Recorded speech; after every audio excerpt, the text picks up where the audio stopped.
No one remembered who made the rule. It had existed longer than the maps, longer than the ranger station, longer than the warning signs that quietly vanished whenever new ones were posted. People just knew. Those who ignored the rule were usually found, standing, calm, facing the wrong direction. The disappearing paths. Ranger Thomas Hale had walked Alderwood for 15 years. He knew its trails by heart, the bends, the rock markers, the trees with lightning scars older than he was. So when Trail 6B split into 3 paths where there should have been 1, he stopped walking. His radio crackled with static. "Dispatch," he said. "Trail markers don't match." No response. He took 1 step back. The forest shifted. Not violently, not dramatically, just subtly. The left path curved slightly. The right one narrowed. The middle trail felt wrong, like a suggestion, instead of a direction. Thomas marked a tree with orange tape. When he turned back, the tape was gone. The search party. Disappearances increased that year. Hikers vanished within hours. Hunters lost dogs that returned days later alone, trembling, refusing to enter the tree line again. Search teams reported impossible distances covered in minutes or hours passing without movement. Satellite maps showed no change, but compasses spun wildly after sunset. "We're not lost," one survivor told authorities calmly. The forest moved. Dr. Ellen Rowe. Dr. Ellen Rowe was a spatial ecologist. She studied environments that behaved unpredictably: sinkholes, shifting dunes, magnetic anomalies. Alderwood fascinated her. "It's not growing," she said during her first briefing. "It's rearranging." Ellen entered the forest with a team of 4 GPS trackers, drones, and body cameras. Within 20 minutes, the drones lost signal. Within 40, the team disagreed on which direction they'd entered from. At exactly 1 hour, Ellen noticed something horrifying. Every path they walked felt familiar, like they'd already walked it. The trees that watched. The trees in Alderwood were wrong. Their bark patterns repeated like copied code.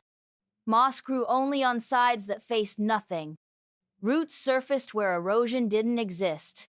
At one point, Ellen placed her hand against a trunk. It was warm, not from sunlight, from within. That night, they camped. Ellen woke to the sound of footsteps. Not approaching, circling. She shined her flashlight into the darkness.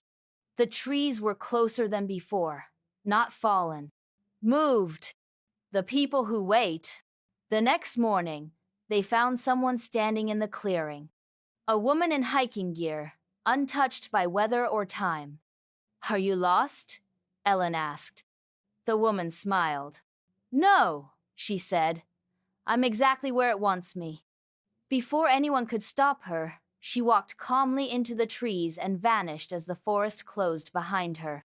The clearing disappeared seconds later. The truth about escape. As panic spread, the team argued about turning back. That was when Ellen noticed the pattern. The forest didn't trap people who moved forward. It trapped people who decided to leave. Every survivor's story matched. The moment they chose to turn back, the forest rearranged itself. Paths doubled. Landmarks vanished. Distance became meaningless. Regret was the trigger. The center that doesn't exist. Ellen theorized the forest wasn't a place. It was a system.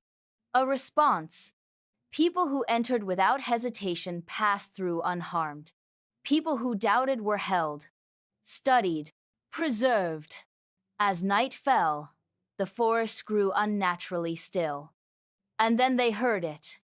A sound like wood bending under pressure. Something vast shifted beneath the soil. The forest inhaled. The choice. Only 2 of Ellen's team remained. Their supplies were gone. Their GPS devices showed impossible coordinates. Ellen stopped walking. "We don't run," she said. "We don't turn back." They walked forward blindly. The trees parted. Light appeared. They stepped out onto the road where they had entered minutes earlier. Behind them, Alderwood Forest stood silent, unchanged, except for one thing. A new trailhead sign had appeared. It read, "Those who leave are still followed." That night, Ellen woke in her hotel room. Her window faced a tree. She was certain there hadn't been one there before. End of story.